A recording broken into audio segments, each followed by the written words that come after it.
تخيل لو كان في طريقة تخليك تخرج من دوامة الشغل المجهد والدخل المحدود وتحقق حريتك المالية. تخيل لو قدرت تغير طريقة تفكيرك عن المال وتبني مستقبلك المالي بطرق بسيطة وعملية.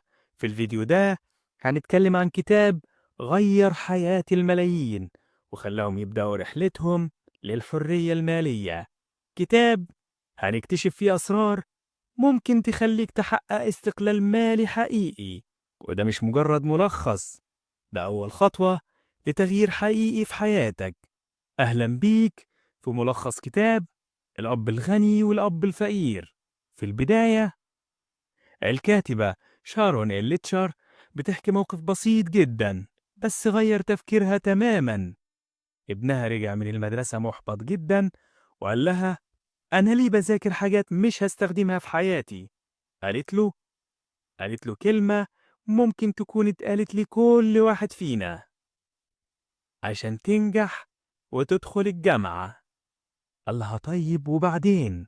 أنا مش ناوي أكمل زيكم، أشتغل طول عمري وأدفع ضرايب وديون، أنا عايز أبقى غني. وبعدين قال لها: بصي على بيل جيتس، ساب الجامعة وعمل مايكروسوفت وبقى من أغنى أغنياء العالم. مش لازم جامعة عشان أنجح. ساعتها بدأت الأم تفكر: هل فعلا التعليم اللي ولادنا بياخدوه في المدارس كفاية عشان يواجهوا الحياة؟ هل بيعلموهم إزاي يتعاملوا مع الفلوس؟ الإجابة كانت لأ. بتقول شارون: أنا محاسبة وبشوف قد إيه المدارس مش بتعلم أولادنا أي حاجة عن المال، وفي نفس الوقت عندهم بطاقات ائتمان قبل ما يتخرجوا حتى، يعني بيغرقوا في ديون ومحدش علمهم إزاي يتعاملوا مع الفلوس. ومن هنا بدأت الرحلة. في يوم جوزها كلمها وقال لها في شخص لازم تقابليه، اسمه روبرت كيوساكي. روبرت كان عامل لعبة اسمها كاش فلو أو التدفق النقدي، لعبة شكلها بسيط بس فكرتها عبقرية. فيها مضمارين: مضمار داخلي اسمه مسار الفار، ومضمار خارجي وهو طريق الأغنياء. طيب يعني إيه مسار الفار؟ يعني يا صديقي تعيش طول عمرك تلف في دايرة، تتعلم، تشتغل، تدفع ضرايب، تشتري حاجات أكتر، تغرق في ديون أكتر، وترجع تكمل الشغل وتفضل كده للأبد. لكن الأغنياء بيفكروا بطريقة تانية خالص. روبرت بيقول: أسوأ نصيحة ممكن تقدمها لابنك هي: روح المدرسة وهات درجات كويسة عشان تلاقي شغلانة آمنة. ليه؟ لأن الأمان الوظيفي يا صديقي بقى وهم. لما الشركات بتقلل الموظفين الناس بتخسر، بس أصحاب الأسهم بيربحوا. يعني الموظفين بيخسروا والمستثمرين بيكسبوا. طب الحل إيه؟ الحل يا صديقي تتعلم قواعد جديدة، قواعد الأغنياء. تعلم أولادك إزاي يفكروا ماليا، مش بس أكاديميا. تعلمهم حاجتين مهمين جدا: المحاسبة والاستثمار، ومعاهم اتخاذ القرار. ومن هنا قررت شارون إنها تكتب الكتاب ده مع روبرت عشان يعلموا الناس إزاي يفكروا زي الأغنياء. وسألت شارون سؤال مهم جدا: إزاي أعلم ابني حاجات المدرسة مش بتعلمها له؟ وروبرت رد عليها: عشان كده أنا بألف كتاب. ودي بداية كتاب الأب الغني والأب الفقير. الكتاب ده مش مجرد حكايات، ده مفاهيم جديدة جدا وأفكار هتغير تفكيرك المالي تماما. وبكده تكون المقدمة خلصت، بس رحلتنا لسه في أولها. قول لنا في كومنت إيه أكتر جملة لمستك في الحلقة دي، ولو عندك تجربة أو فكرة عن الفلوس شاركنا بيها عشان تفيد وتستفيد. وهو أنت مش هتستفيد وحدك. استنونا في الحلقة اللي جاية، هنتكلم عن الفرق بين الأب الغني والأب الفقير، وإزاي كل واحد فيهم بيبص للفلوس بطريقة مختلفة تماما. اشتركوا في القناة وفعلوا الجرس ويلا بينا نبدأ رحلة الحرية المالية عشان نستفيد ونفيد. وهو أنا برضو مش هستفيد وحدي. سلام. تخيل يكون عندك 2 آباء، واحد متعلم ومع دكتوراه بس مات فقير، والتاني ما كملش حتى تعليمه وبقى مليونير. وده مش فيلم ولا خيال، دي القصة الحقيقية لريبورت كيوساكي، مؤلف كتاب الأب الغني والأب الفقير. طيب هو إزاي واحد ما كملش المدرسة ينجح أكتر من واحد معاه شهادات؟ الجواب كله يا صديقي في طريقة التفكير، وده اللي هنعرفه دلوقتي. السلام عليكم ورحمة الله وبركاته. النهاردة هنتكلم عن الفرق الجوهري بين عقلية الأب الغني والأب الفقير، زي ما رواها الكاتب بنفسه. ريبورت بيقول: كان ليا 2 آباء، واحد مع شهادات ودكتوراه، والتاني ما كملش حتى الصف الثامن. بس المفاجأة، اللي ما كملش تعليمه هو اللي بقى من أغنى أغنياء أمريكا، واللي معاه شهادات مات سايب ديون بس. الاتنين اشتغلوا بجد، بس كل واحد فيهم كان بيشوف المال بشكل مختلف. الأب الفقير كان بيقول حب المال هو أصل كل الشرور. الأب الغني على العكس كان بيقول قلة الفلوس هي أصل كل الشرور. الأب الفقير نصحه: روح المدرسة وذاكر وخد درجات كويسة عشان تشتغل في وظيفة كويسة. أما الأب الغني فقال له: ذاكر عشان تتعلم إزاي تبقى غني وتخلي الفلوس تشتغل عندك. ريبورت بيقول الفرق بين الاتنين خلاني أفكر وأبدأ أكون طريقة تفكيري الخاصة. كان واحد فيهم بيقول أنا ما أقدرش أعمل كده، والتاني كان بيقول إزاي أقدر أعمل كده. شفت الفرق يا صديقي؟ واحد بيقفل عقله والتاني بيشغله. الأب الغني علمه إن كل مرة تشغل عقلك وتحل مشكلة عقلك بيقوى، وكل ما عقلك بيقوى فلوسك بتزيد. واحد فيهم كان بيقول أنا مش غني عشان عندي أطفال، والتاني كان بيقول أنا لازم أبقى غني عشان عندي أطفال. واحد بيشوف الأطفال عبء، والتاني بيشوفهم دافع للنجاح. الأب الفقير كان دايما يلعبها أمان، ما تخاطرش. أما الأب الغني علمه إزاي يدير المخاطر مش يهرب منها.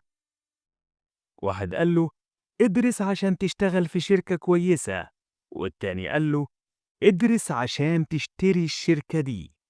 الأب الغني ما كانش بيعتمد على وظيفة أو حكومة، كان مؤمن بالاعتماد المالي على النفس 100%. واحد كان شايف البيت استثمار، والتاني كان شايفه التزام ومصاريف. ريبورت لاحظ إن الفرق مش في الفلوس اللي بيكسبوها، لكن الفرق في أفكارهم وسلوكهم. وده يا صديقي لب الموضوع. التعليم المدرسي مهم، بس التعليم المالي أهم. روبرت قرر يسمع لمين في النهاية؟ قرر يسمع للأب الغني، رغم إن التاني هو اللي كان معاه شهادات. بيقول القرار ده غير حياتي كلها، وبعد القرار بدأت رحلته الحقيقية في فهم المال.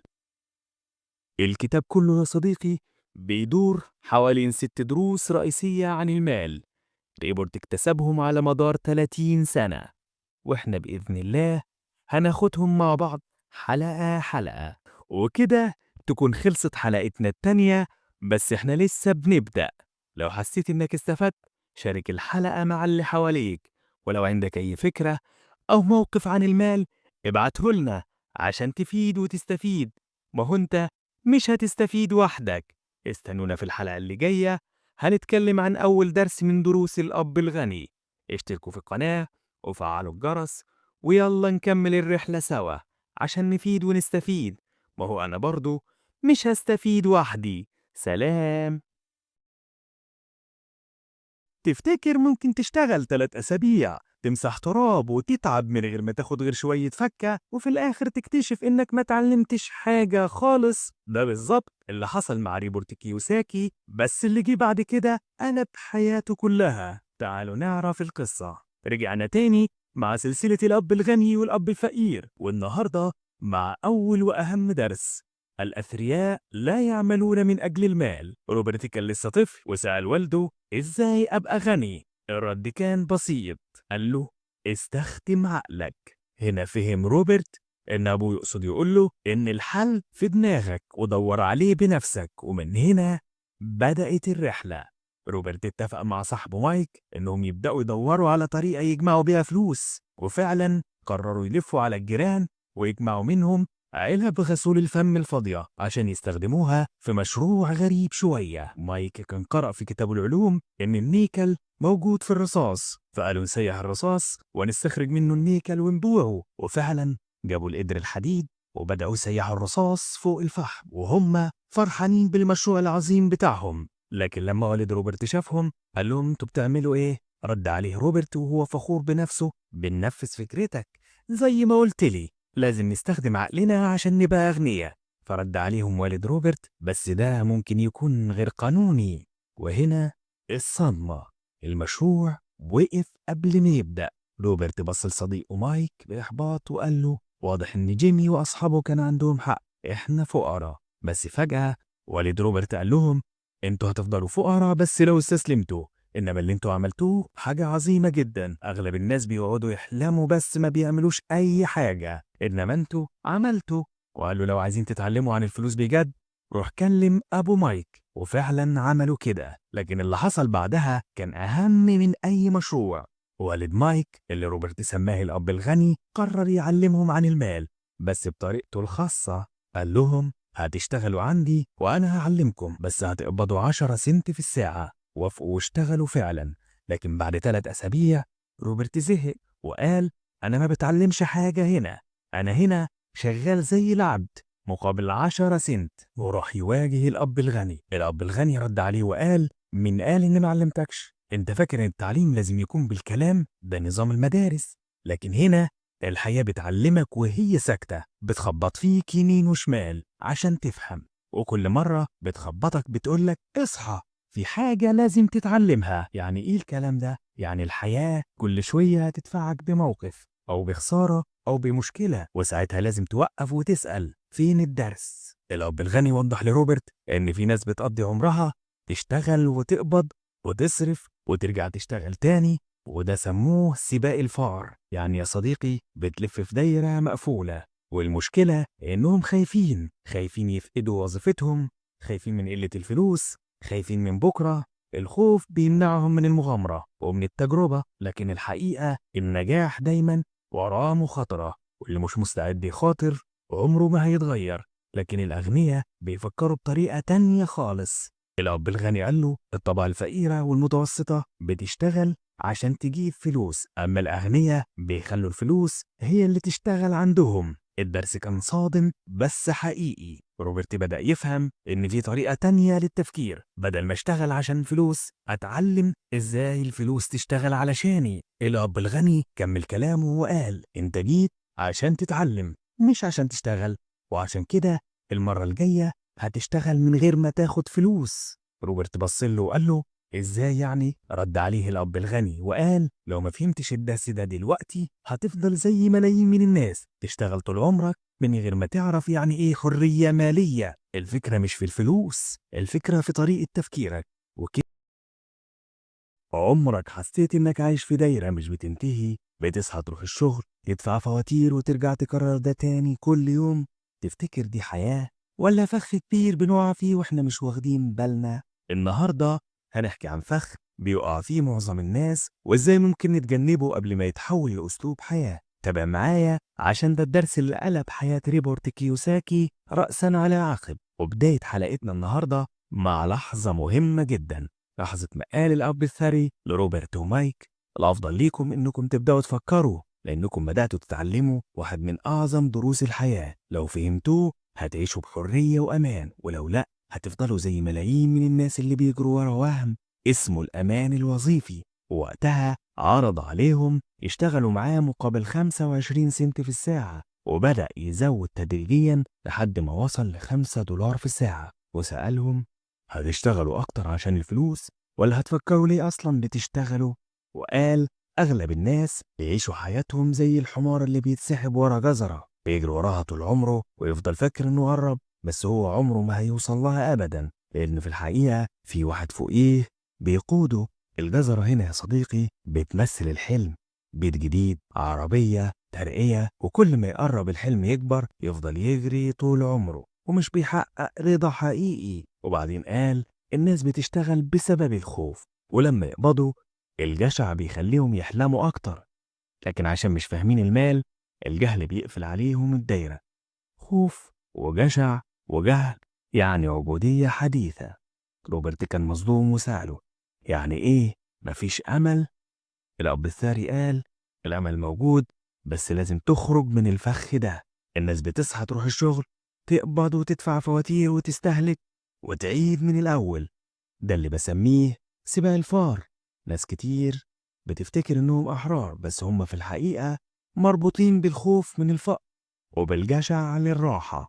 الأب الغني قال أنا مش بقول إن التعليم مش مهم، بالعكس التعليم المدرسي مهم جدا، بس التعليم المالي أهم. المدرسة بتعلمك إزاي تشتغل عشان غيرك، لكن التعليم المالي بيعلمك إزاي تبني مستقبلك وتخلي المال هو اللي يشتغل عندك. وقتها روبرت قال يعني هسيب الشغل؟ رد عليه الأب الثري لا طبعا، لكن لازم تسأل نفسك أنا بشتغل ليه؟ هل الوظيفة بتحميني فعلا ولا بتغذي خوفي من الفقر؟ وأضاف أنا عايز أعلمكم إزاي تفكروا، إزاي تلاحظوا مشاعركم وتعرفوا إمتى الخوف بيتحكم فيك وإمتى الطمع بيقودك. لما تتعلم تقول لحظة كده أنا خايف، طب إزاي أواجه الخوف ده؟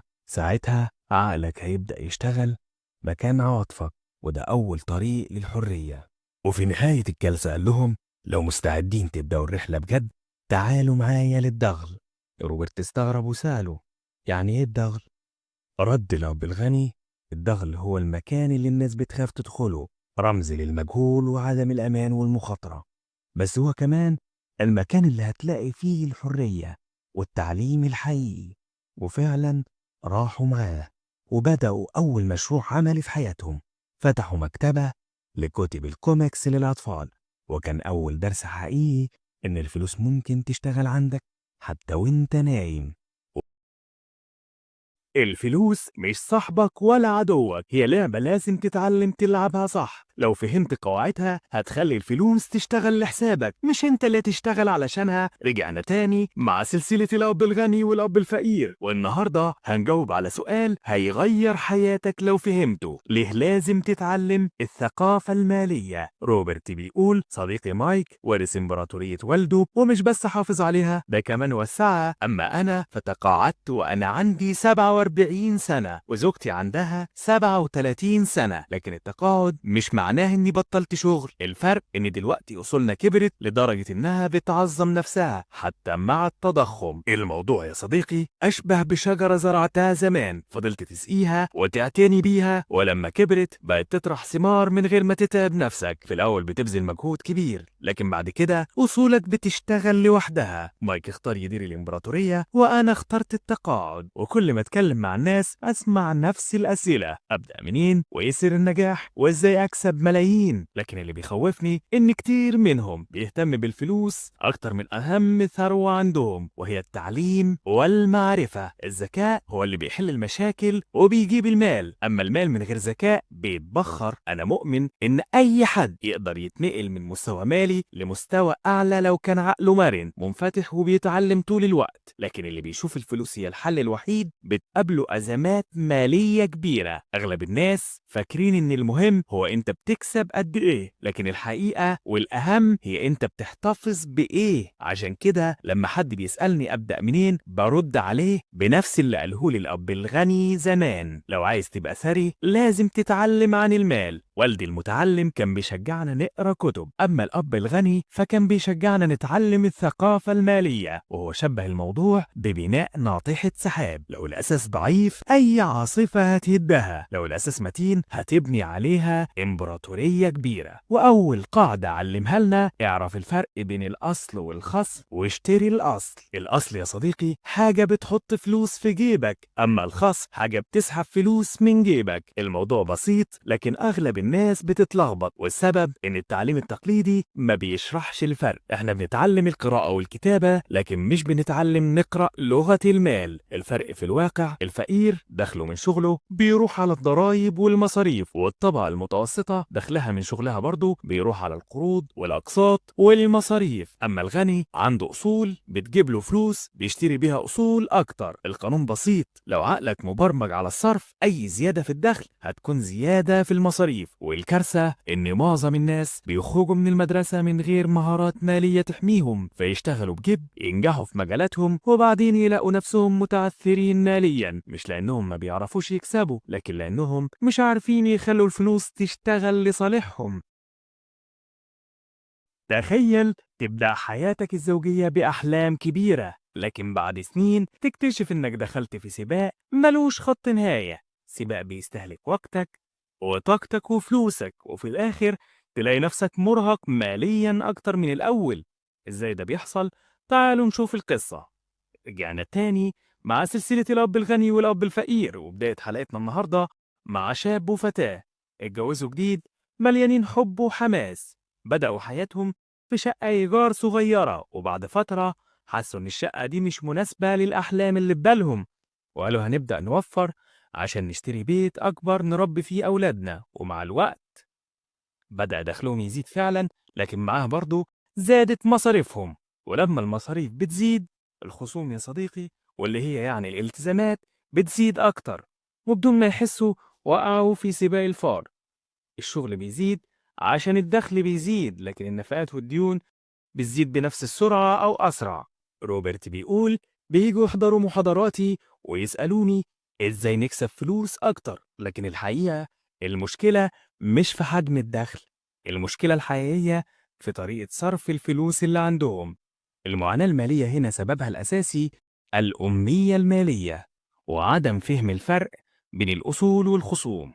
وعشان كده روبرت بيقول: الذكاء هو اللي بيحل المشاكل، مش كمية المال اللي في إيدك.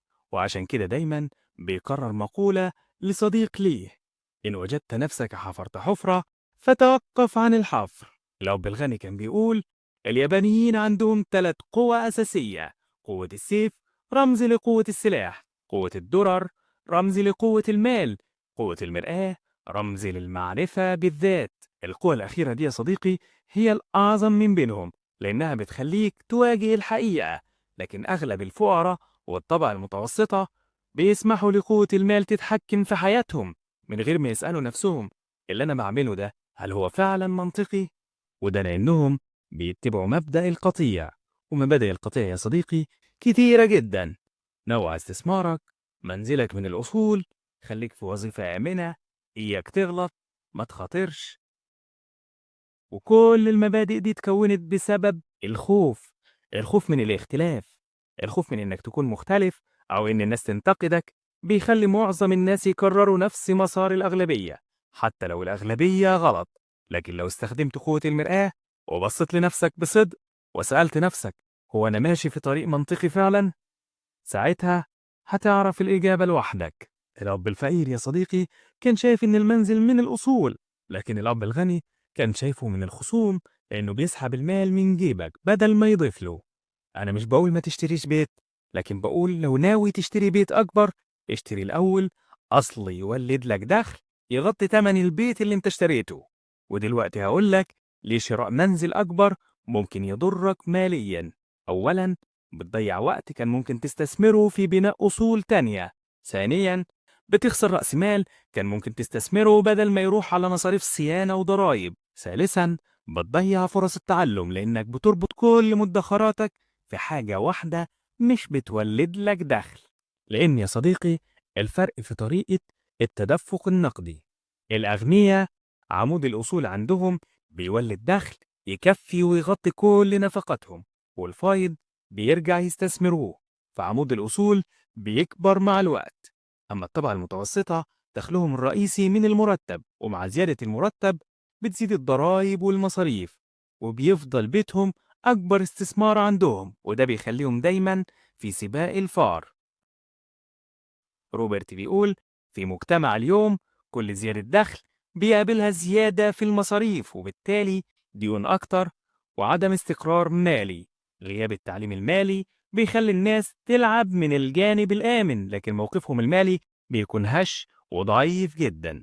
والقاعدة الذهبية يا صديقي اللي عايزك تعرفها: اعرف الفرق بين الأصول والخصوم، وركز مجهودك على امتلاك الأصول المولدة للدخل بس. ودلوقتي يا صديقي هعرفك يعني إيه ثروة. الثروة هي قدرة الشخص على البقاء حي لأطول فترة ممكنة إذا توقف عن العمل. يعني يا صديقي لو أصولك بتولد لك $1000 في الشهر ونفقاتك 2000، أنت تقدر تعيش نص شهر بس. لكن لو أصولك تغطي نفقاتك بالكامل، أنت هنا حر ماليا حتى لو بطلت تشتغل.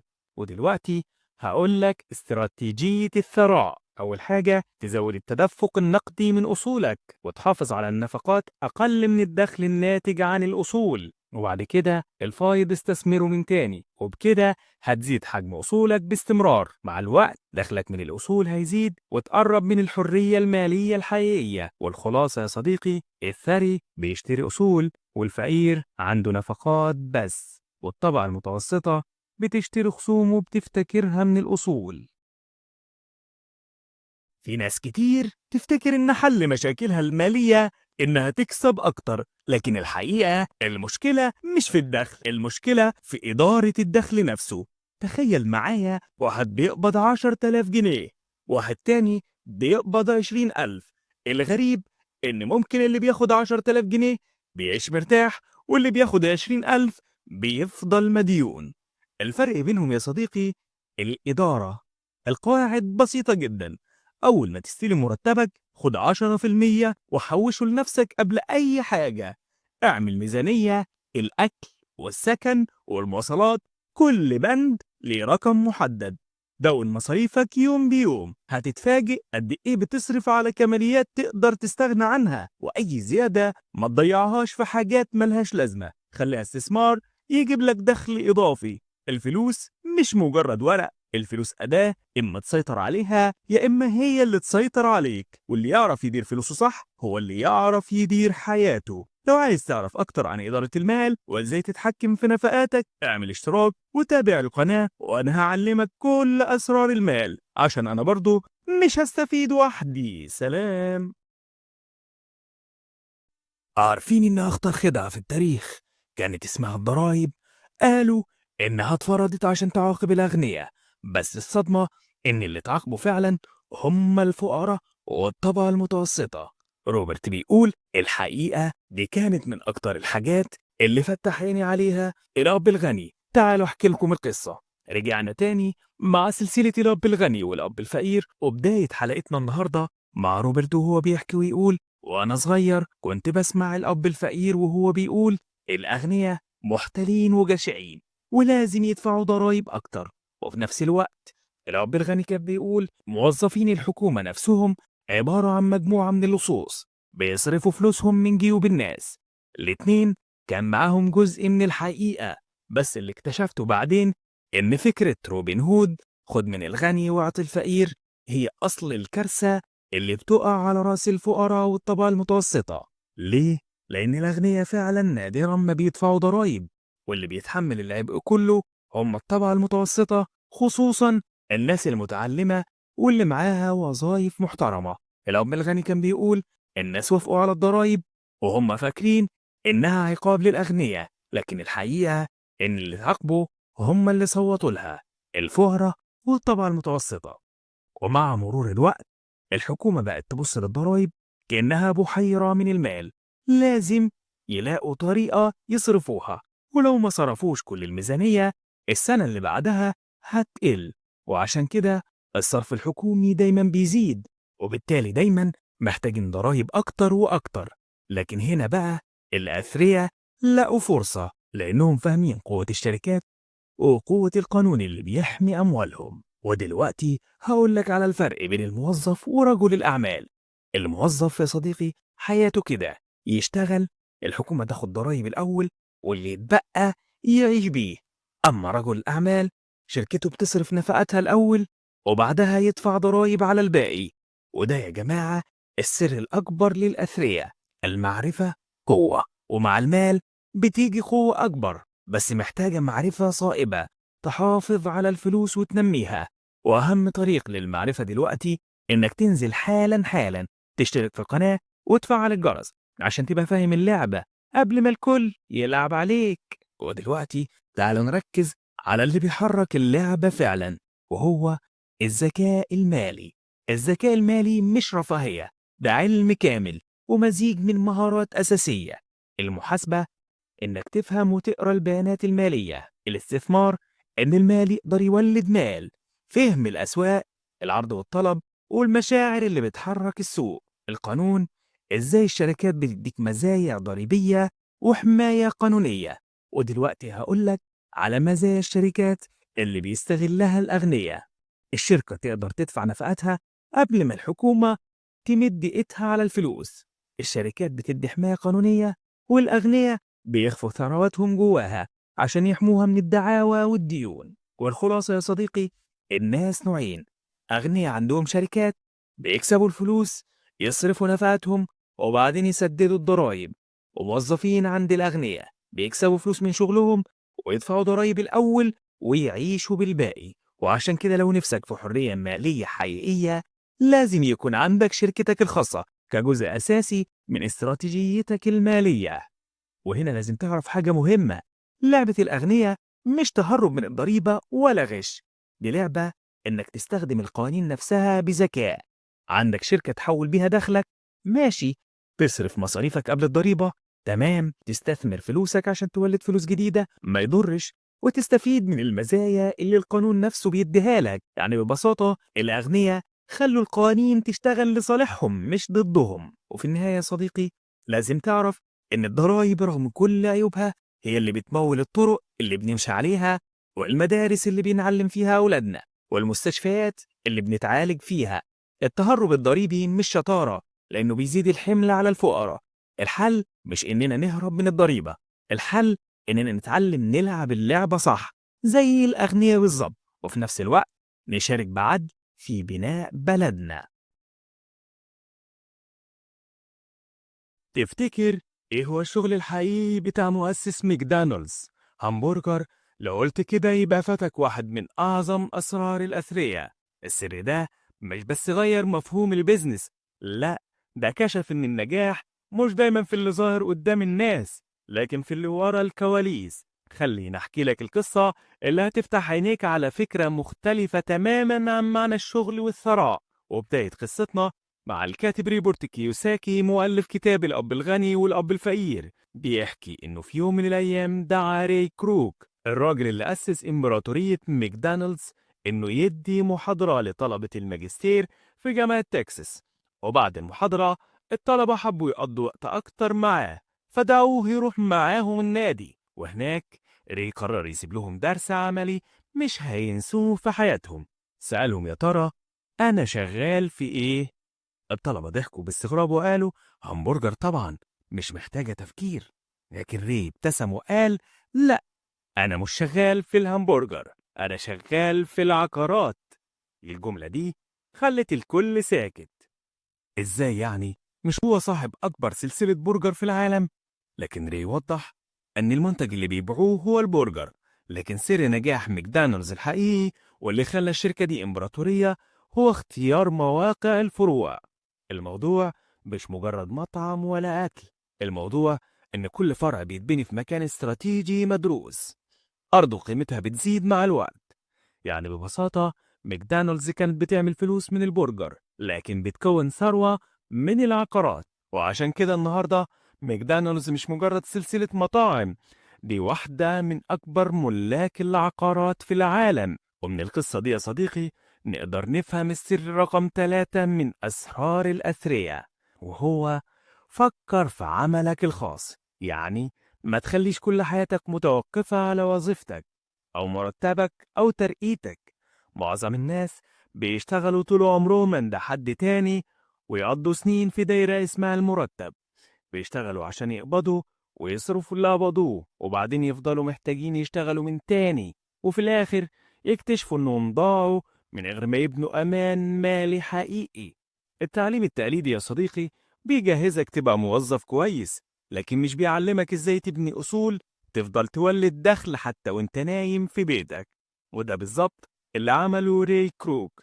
وظيفته راجل مبيعات، لكن عمله الحقيقي كان بناء إمبراطورية عقارية. ودلوقتي يا صديقي هعرفك الفرق بين المهنة والعمل.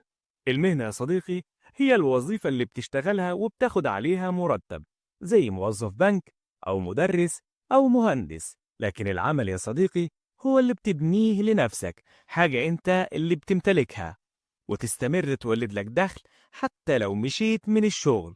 ومثال على كده يا صديقي موظف في بنك دي مهنته، لكن لو نفس الشخص ده بدأ يبني محفظة استثمارات أو اشترى عقار إيجاره بيدخل فلوس، ده عمله الخاص. ري كروك كان راجل بيع ودي مهنته، لكن تاجر عقارات كعمله الخاص، وده اللي عمل الفارق الضخم في حياته. المشكلة يا صديقي عند أغلب الناس إن الناس أغلبها بيركزوا على زيادة الدخل من الوظيفة، عايز علاوة أو ترقية أو تدريب عشان يبقى أحسن. بس حتى لو المرتب زاد، ده بيزود خانة الدخل بس مش خانة الأصول.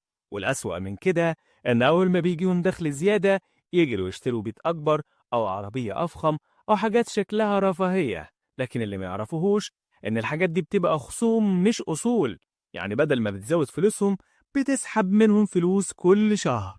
وبيجي يوم والوظيفة تضيع لأي سبب، وساعتها يكتشفوا إن أكبر أصولهم البيت أو العربية مش بتضيف ولا جنيه، بالعكس بتاكل من دخلهم.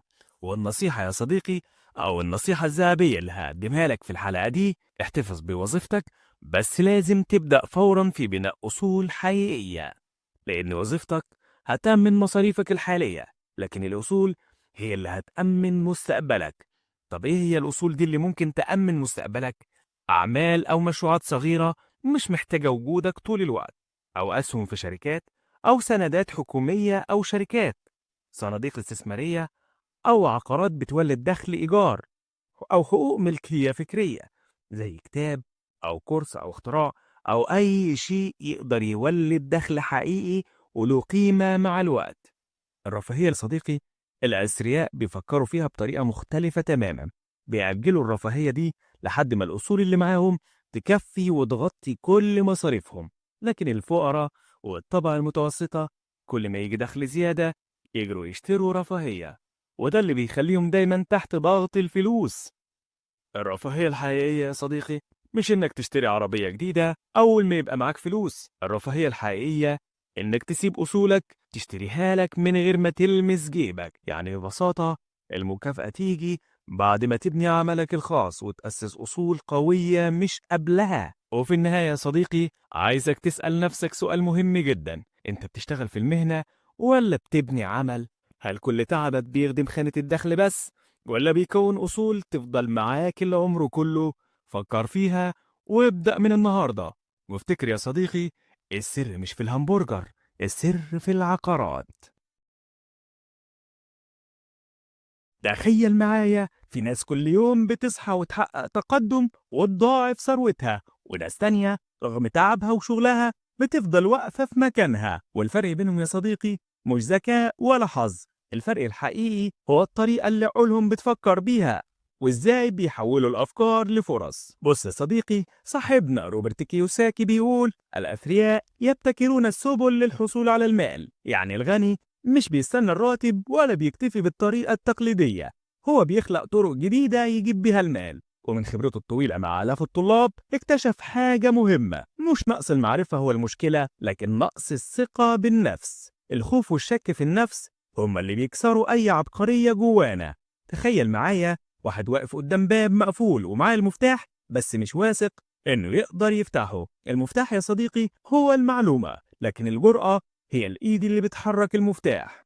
ومن الآخر كده يا صديقي، في الحياة النجاح مش درجات في الجامعة، النجاح شجاعة وجرأة وعناد وذكاء عملي. غالبا يا صديقي اللي بينجح مش أذكى واحد، لكن اللي ما بيستسلمش هو اللي بينجح. والسر الكبير اللي لازم تعرفه: الناس نوعين، نوع بيستثمر فلوسه ونوع تاني بيستثمر في إنه ينزل تحت يضغط على زر الاشتراك ويفعل الجرس عشان توصلوا كل الفيديوهات الجديدة. ودلوقتي هكلمك على الذكاء المالي. المؤلف بيقول الذكاء المالي يعني ببساطة توفر خيارات أكتر. مش شرط الفرصة تيجي لحد عندك، لكن لما تيجي هل عندك القدرة إنك تستغلها؟ الناس العادية بتشوف حل واحد بس: تشتغل أكتر، تدخر، أو تستلف. لكن الذكاء المالي يديك القدرة تلاقي حلول تانية وتحول الليمونة المالحة لعصير ليمون بالنعناع. يعني واحد وقع في أزمة، العادي هيستسلم، لكن الذكي هيحول الأزمة لفرصة. وصاحبنا ده بيأكد لنا على 4 مهارات أساسية لازم نتقنها: الثقافة المالية اللي هي المحاسبة، القدرة على التعامل مع الأرقام، استراتيجية الاستثمار، إزاي توظف المال عشان يولد مال، وفهم الأسواق اللي هو العرض والطلب، والقانون، فهم اللوائح والقوانين اللي بتحكم الفلوس والاستثمار. أما عن الاستثمارات، المؤلف بيحب العقارات كأساس، ومعاها أسهم صغيرة القيمة للتدفق النقدي السريع. وبيفرق بين نوعين من المستثمرين: اللي بيشتري استثمارات جاهزة واللي بيبتكر ويجمع استثماراته بنفسه، وده أصعب لكنه أكثر احترافية. تخيل الفرق بين واحد بيشتري وجبة جاهزة وواحد بيطبخها بنفسه باحتراف، النتيجة مختلفة تماما. ودلوقتي يا صديقي، صاحبنا ده بيقدم لنا النصيحة، بيقول لنا: ما تعرفه هو ثروتك، وما لا تعرفه هو مخاطرتك الكبرى. النصيحة واضحة جدا: ما تكتفيش بالشغل بس ولا بالادخار، لأن الزمن بيتغير والفرص بتتبدل. اشتغل على ترقية ذكائك المالي، كل يوم اتعلم أرقام، استوعب السوق، افهم القوانين، واعرف ازاي تستثمر. لأن زي ما الكتاب بيقول: الأثرياء لا يعملون من أجل المال، بل المال هو من يعمل من أجله. السر مش في الفلوس اللي بتقبضها آخر الشهر، السر الحقيقي في الخبرة والدرس اللي بتاخده من كل تجربة. ممكن المرتب يخلص بسرعة، لكن المهارة اللي بتتعلمها بتفضل معاك طول عمرك وتفتح لك أبواب عمرها ما كانت هتتفتح بالفلوس بس. وده الدرس اللي هنتعلمه النهاردة من كتاب الأب الغني والأب الفقير: ليكن عملك بهدف التعلم لا لجمع المال. المؤلف بيأكد إن معظم الناس مش محتاجين غير يتعلموا مهارة واحدة جديدة، والنتيجة إن دخلهم ممكن يتضاعف بشكل ضخم جدا. لكن الحقيقة إن أغلبنا عنده مهارة واحدة بس: إننا نشتغل ونتعب ونفتكر إن الكفاح لوحده كفاية. لكن يا صديقي، لو عايز توصل لنجاح أكبر، لازم تضيف لنفسك مهارات جديدة زي البيع والتسويق وفهم السوق وحتى القانون. وهنا بيظهر لنا الفرق بين العقليتين: الأب الفقير والأب الغني. الأب الفقير المتعلم كان دايما يقول له: ركز على مجال واحد ودور على الأمان الوظيفي. لكن الأب الغني كان بيقول له: جرب مجالات مختلفة واعرف شوية عن كل حاجة. جمع المهارات هو اللي هيفتح لك الفرص. وعشان كده روبرت نفسه جرب شغلانات كتيرة جدا: اشتغل في المحاسبة عشان يتعلم الأرقام، واشتغل عامل بناء وسواق، وبعدين دخل مجال المبيعات والتسويق. وكل ده مش عشان المرتب، لكن عشان يتعلم. وهنا بتيجي اللحظة الفارقة في حياة روبرت كيوساكي لما استقال من وظيفة كان بياخد فيها مرتب كبير جدا. الأب الفقير المتعلم استغرب جدا وقال له: ازاي تسيب وظيفة مضمونة زي دي؟ لكن هو كان شايف إن اللي هيتعلمه من تجارب جديدة أهم من أي مرتب ثابت. والفرق هنا بسيط جدا لكنه عميق. الأب الفقير كان شايف إن الأمان الوظيفي هو كل حاجة، أما الأب الغني كان شايف إن التعليم المستمر هو كل حاجة. ودلوقتي خلينا أديك المثال اللي بيحكيه روبرت كيوساكي لطلابه. بيسألهم مين يقدر يطبخ برجر أحلى من ماكدونالدز. معظمهم بيرفع إيده، فيرد عليهم: طب ليه ماكدونالدز بيكسب مليارات وانتوا مش كده؟ الموضوع مش في جودة الأكل، الموضوع في النظام والتسويق والإدارة، وده بالظبط اللي ناقص عند أغلب الموهوبين، عشان كده بيفضلوا فقراء. ودلوقتي هقولك على المهارات المطلوبة واللي بيركز عليها الكاتب. الكاتب بيقسم المهارات لنوعين: مهارات إدارية أساسية ومهارات متخصصة. المهارات الإدارية الأساسية زي إدارة التدفق النقدي وإدارة النظم سواء وقتك أو شغلك أو حياتك، وإدارة الناس، ومهارات متخصصة زي البيع والتسويق والتفاوض، ومهارات التواصل، الكتابة والكلام والتعامل مع العملاء والموظفين. وبيأكد إن التواصل مع البشر هو مفتاح النجاح، لأنك ممكن تكون عبقري بس لو ما تعرفش توصل فكرتك وتتفاهم مع غيرك عمرك ما هتنجح. المؤلف بيشبه الموضوع بالجيم. القرار الصعب هو إنك تروح تتمرن، لكن أول ما تدخل وتبدأ الباقي بيكون أسهل. نفس الشيء مع التعلم، البداية صعبة لكن النتيجة تستاهل. ودلوقتي هحكي لك القصة اللي حصلت مع روبرت كيوساكي لما كتب كتابه الأول بعنوان إذا أردت أن تكون غنيا وسعيدا فلا تذهب إلى المدرسة. الناشر اقترح يغير العنوان لحاجة أكاديمية زي اقتصاديات التعليم، لكن روبرت رفض لأنه كان عارف إن العنوان الأكاديمي مش هيبيع ولا نسخة. إنما العنوان المثير خلاه يظهر في برامج تلفزيونية وإذاعية كتيرة جدا، والكتاب نجح بشكل ضخم جدا. الفكرة هنا إنك تتعلم من رد فعل السوق وتجرب بجرأة، أهم بكتير من إنك تلعب على المضمون. والنصيحة، اشتغل عشان تتعلم مش عشان تجمع المال.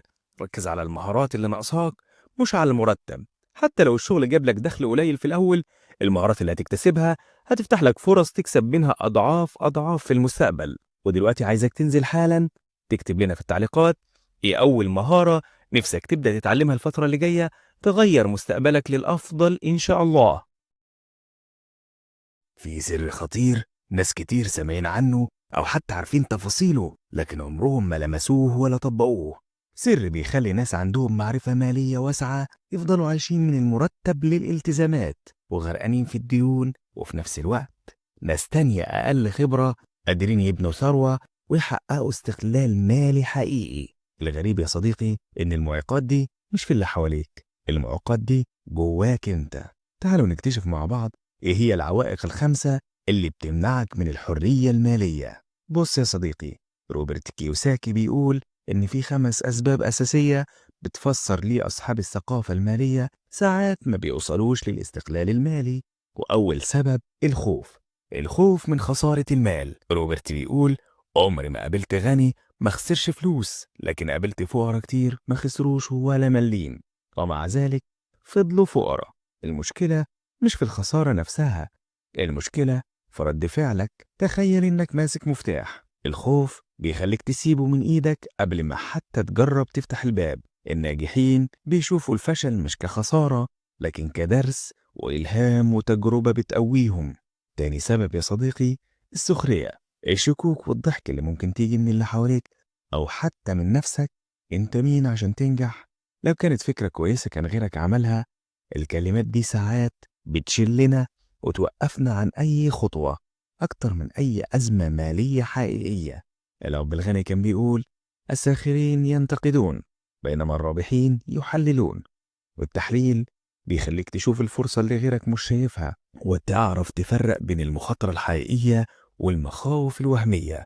وعشان كده ما تهتمش بالساخرين ولا الحاقدين، لأن اللي هيشيل الليلة في الآخر هو أنت. ركز على نفسك واستثمر في عقلك واشترك في القناة وخلي قرار النهاردة يكون أول خطوة حقيقية لحريتك المالية. ودلوقتي هقول لك على ثالث سبب، الكسل. أغرب حاجة إن أكتر ناس كسولة هم اللي طول الوقت مشغولين، مشغول بالشغل، مشغول بالمشاكل، بس مشغول عن بناء ثروته. والعلاج هنا مش في النوم ولا الهروب، العلاج إنك تسأل نفسك إزاي أقدر أعمل ده بدل ما تقول مش قادر أعمله. الجملة دي بتفتح دماغك وتخليك تدور على حلول بدل أعذار. السبب الرابع العادات، حياتنا انعكاس لعاداتنا أكتر من تعليمنا. الأب الغني كان بيقول الأب بيسدد فواتيره أول الشهر، عشان كده مش بيفضل معاه حاجة. العادة الصح ادفع لنفسك الأول، خلي أول فلوس تروح لأصولك لحاجات تزود دخلك وبعد كده سدد التزاماتك. مش معناها انك تتجاهل الفواتير، لكن لازم الأول تدي لنفسك نصيبها. والسبب الخامس يا صديقي التكبر. التكبر مزيج من الغرور والجهل. المشكلة مش إنك مش عارف، المشكلة إنك متكبر تعترف إنك مش عارف. الغني الحقيقي لما يجهل حاجة يعترف إنه مش عارف وبعدها يتعلم أو يسأل حد متخصص، لكن اللي بيتكبر بيخسر. باختصار يا صديقي، المعيقات دي مش في الاقتصاد ولا في اللي حواليك، المعيقات الحقيقية جواك، خوفك والسخرية والكسل والعادات الغلط والتكبر. لو عايز تتحرر من سباق الفار لازم تواجههم واحد واحد. زي ما الكاتب بيقول: الأثرياء لا يعملون من أجل المال، الأثرياء بيعرفوا إزاي يتغلبوا على العوائق اللي بتمنع غيرهم من الوصول للمال.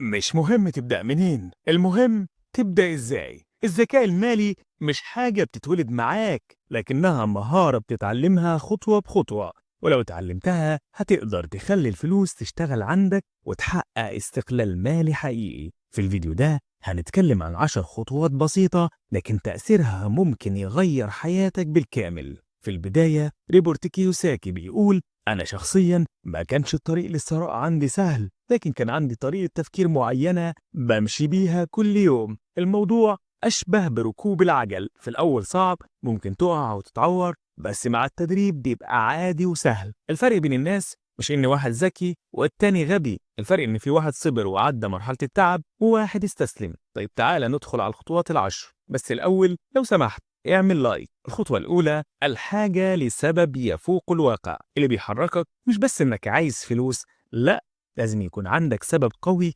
يخليك تكمل وقت التعب، زي الحرية أو إنك تتحكم في وقتك، إنك ما تفضلش عبد للوظيفة طول حياتك من غير سبب عميق. أي خطوة هتبقى تقيلة جدا. الخطوة رقم 2: القيام بالاختيار كل يوم. كل جنيه بيمر في إيدك بيقولك أنت مين، هتصرفه كله على استهلاكك ولا هتستثمره في حاجة تبني لك أصل. الاختيار ده بيتكرر يوميا والنتيجة هي مستقبلك. خطوة رقم 3: انتقي أصدقائك بعناية. لو دايما قاعد مع ناس بتشتكي من الفقر طبيعي هتتأثر، ولو دايما قاعد مع ناس بيتكلموا عن استثمار وبيجربوا أفكار هتتعلم منهم. الخلاصة: اختار بيئتك لأن البيئة أقوى من أي كلام. خطوة رقم 4: اتقن طريقة وبعدها اتعلم طرق جديدة، زي الشيف اللي لازم يتقن وصفة الأول وبعدين يجرب وصفات تانية. في المال نفس الحكاية، اتقن طريقة واحدة تجيب لك دخل وبعدها طور طرق جديدة. خطوة رقم 5: أدي حق نفسك أولا، يعني قبل ما تدفع الفواتير خصص جزء للاستثمار أو التوفير. اللي ما عندوش انضباط ذاتي عمره ما هيبقى غني، وعشان كده في 3 مهارات إدارية لازم تركز عليها: إدارة التدفق النقدي وإدارة الوقت وإدارة الموارد البشرية.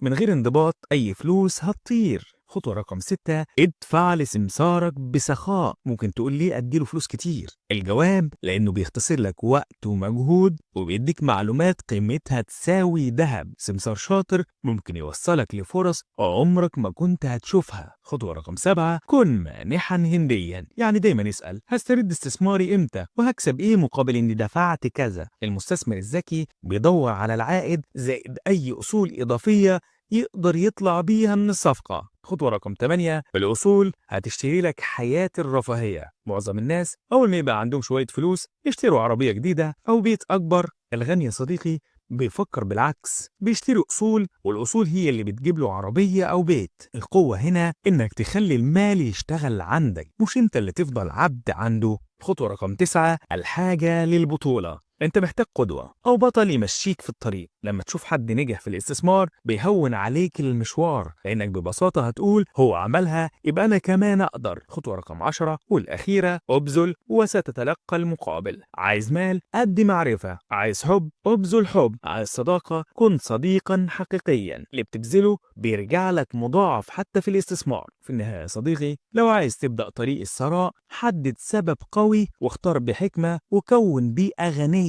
التزم بانضباط واستثمر في نفسك كل يوم. كلنا عايزين ننجح ونكسب، بس الحقيقة إن أغلبنا مش عارف الطريق الصح. نشتغل كتير تمام، بس هل بتشتغل صح؟ النهاردة هنتكلم بالعقل عن خطوات عملية تخليك تلاقي فرص وتستثمر بذكاء مش بالحظ. بص يا صاحبي، ده اللي لازم تعمله. الموضوع مش صدفة ولا حظ، هو محتاج تفكير مختلف وخطوات محسوبة. خلينا نبدأ واحدة واحدة. أول حاجة، وقف شوية وفكر. بلاش تعمل حاجة وتستنى النتيجة عكسية. يعني لو الحاجة مش بتجيب نتيجة، سيبها ودور على حاجة جديدة. 2. دور على أفكار جديدة. روح للكتب، متع نفسك بأفكار مبتكرة محدش فكر فيها قبل كده وابدأ نفذها. 3. اتعلم من الناجحين. لقيت حد عمل اللي انت عايزه، اعزمه على الغدا وسأله نصايح كتير خصوصا عن شركات الأعمال. 4. احضر كورسات وفيديوهات تعليمية. التعلم المستمر بيخلي عقلك جاهز لأي فرصة. 5. قدم على عروض كتير. مش شرط كل عرض ينجح، المهم تتعلم تتفاوض، ترفض وتقبل، وتعرف مين المستثمر الصح ومين لأ. 6. سير في المدينة أو خد لك جولة بالعربية. حتى جولة بسيطة كل شهر ممكن تكشف لك فرص عقارية أو استثمارية ما كنتش متخيلها. 7. دور على الفرص، ممكن تكون في أي مكان، لازم تبقى صاحي جدا. 8. ابدأ باللي عايز يشتري وبعدين اللي عايز يبيع. اعرف مين اللي بيشتري الأول وبعدين اللي عايز يبيع. زي ما بيقولوا كده، اشتري الفطيرة كاملة وبعدين قسمها. 9. اتعلم من التاريخ. كل الشركات الكبيرة دلوقتي بدأت صغيرة، اتعلم من تجاربهم. 10. الفعل أهم من الكلام. مش هتوصل لحاجة لو فضلت تفكر ومفيش تطبيق. ودلوقتي هقولك على أنماط الدخل ال3. الدخل المكتسب زي المرتب من الشغل. رقم 2. الدخل السلبي زي الاستثمار العقاري اللي بيديك فلوس وانت نايم في البيت. رقم 3. دخل المحافظ الاستثمارية زي الأسهم والسندات. ودلوقتي هقولك على مفتاح الثروة، إنك تحول الدخل المكتسب لدخل استثماري بسرعة، لأن أعلى ضرائب على الدخل المكتسب وأقلها على الدخل الاستثماري. زي ما بيقول الأب الغني، لو عارف تعمل الصح، الاستثمار مش مخاطرة، ده حس منطقي. ودلوقتي هقولك على حاجة تانية، الحرية المالية مش حلم بعيد، دي نتيجة إنك تتعلم الاستثمار وتفهم التدفق النقدي وتحترف المحاسبة وتعرف السوق وتستعين بخبرات اللي سبقوه. ولما تعمل ده كله هتوصل للحرية المالية والثروة الكبيرة. والنصيحة يا صديقي، ما تكتفيش بالمرتب بس، اشتغل على تحويل دخلك لدخل استثماري. اتعلم كل يوم، جرب وتجرأ، وخلي دايما هدفك إن الفلوس تشتغل عندك مش انت اللي تشتغل عندها. كتاب الأب الغني والأب الفقير، هل فعلا مفيد ولا في كلام محتاجين نقف عنده؟ أكيد سمعت عن الكتاب ده اللي بيقولك خلي الفلوس تشتغل عندك بدل ما انت تشتغل عندها. كلام تحفيزي وجميل جدا، بس السؤال، هل ده كفاية عشان تكون ناجح وسعيد فعلا؟ أولا، فكرة الكتاب باختصار، الكاتب ريبورت كيوساكي بيحاول يغير طريقة تفكيرنا في الفلوس، وبيقول لنا إن الأغنياء بيشغلوا الفلوس لصالحهم بينما الفقراء بيشتغلوا طول عمرهم علشان الفلوس. وبيشجعك تتعلم وتستثمر وتبني مصادر دخل متعددة، وده في حد ذاته كلام ممتاز ومفيد جدا. بس المشكلة يا صديقي مش في الفكرة دي. الكاتب بيتكلم عن المال وكأنه الهدف الأعلى في الحياة، وبيقلل من قيمة الوظيفة أو الاستقرار، وبيخلي الغنى هو المقياس الوحيد للنجاح. لكن الحياة مش كده، مش كل مخاطرة محسوبة ولا كل نجاح معناه فلوس أكتر. وفي ناس بسيطة في رزقها لكنها غنية في راحة بالها ورضاها. ودلوقتي هقولك على النظرة الإيمانية للرزق، بس الأول انزل اعمل لايك. ديننا علمنا إن الرزق أوسع من مجرد مال. الرزق ممكن يكون صحة وراحة بال، أو حب وأهل وأصدقاء صالحين، أو إيمان وقناعة وبركة. قال النبي صلى الله عليه وسلم: ليس الغنى عن كثرة العرض ولكن الغنى غنى النفس. يعني الغنى الحقيقي في الرضا مش في الحساب البنكي. ودلوقتي هقولك كيف نستفيد من الكتاب بدون ما نضيع المعنى الحقيقي للرزق. شوف يا صديقي، الفكرة مش إننا نرفض اللي في الكتاب، لكن إننا نحطه في إطاره الصحيح. عايزك يا صديقي تاخد من الكتاب فكرة التفكير المالي الواعي، وتعلم إدارة الفلوس والاستثمار وإزاي تخلق فرص جديدة لنفسك. لكن في نفس الوقت افهم مش إنك المتحكم الوحيد في رزقك، أنت بتسعى وبتاخد بالأسباب، لكن النتيجة بيد الله سبحانه وتعالى. والتوازن المطلوب يا صديقي، النجاح مش إنك تمتلك كل شيء، النجاح إنك تسعى صح وتتوكل صح وترضى بالنتيجة. اعمل زي ما قال الكاتب، استثمر واتعلم وخد بالأسباب، لكن خليك دايما عارف إن الرزق مكتوب وإن البركة أهم من الكثرة. وفي نفس الوقت الغنى مش مرفوض في الإسلام ولا ضد الزهد، بل ممكن يكون سبيل لدخولك الجنة لو استخدمته صح. جاء الفقراء إلى رسول الله صلى الله عليه وسلم فقالوا: ذهب أهل الدثور بالدرجات العلى والنعيم المقيم، يصلون كما نصلي ويصومون كما نصوم، ولهم فضول أموال يتصدقون بها وليس لنا مال نتصدق به. فقال رسول الله صلى الله عليه وسلم: أوليس قد جعل الله لكم ما تصدقون؟ إن بكل تسبيحة صدقة، وكل تكبيرة صدقة، وكل تحميدة صدقة، وكل تهليلة صدقة، وأمر بالمعروف صدقة، ونهي عن المنكر صدقة. ثم رجع الفقراء فقالوا: يا رسول الله، سمع إخواننا أهل الأموال بما فعلنا ففعلوا مثله. فقال صلى الله عليه وسلم: ذلك فضل الله يؤتيه من يشاء. فالمال مش شر، المال نعمة عظيمة لو اتقيت فيها ربك واستخدمته في الصدقة وصلة الرحم وإعانة المحتاج، ساعتها يكون الغنى قوة مش فتنة. ودلوقتي هقولك على حاجة مهمة جدا، أهم حاجة يا صديقي: السعي والتوكل. اعمل وخذ بالأسباب، لكن لا تنسى التوكل على الله. النبي صلى الله عليه وسلم قال: لو أنكم تتوكلون على الله حق توكله لرزقكم كما يرزق الطير، تغدو خماصا وتعود بطانا. الطير بتسعى كل يوم، لكن قلبها مطمئن إن رزقها عند ربنا، وده هو التوازن اللي محتاجين نعيشه. وفي النهاية يا صديقي، اقرأ كتاب الأب الغني والأب الفقير، افهم المال بس ما تعودوش، اشتغل بس ما تنساش الرضا، خد بالأسباب وسيب النتيجة على رب الأسباب. المال ممكن يجيب رفاهية، لكن الرضا هو اللي بيجيب راحة البال.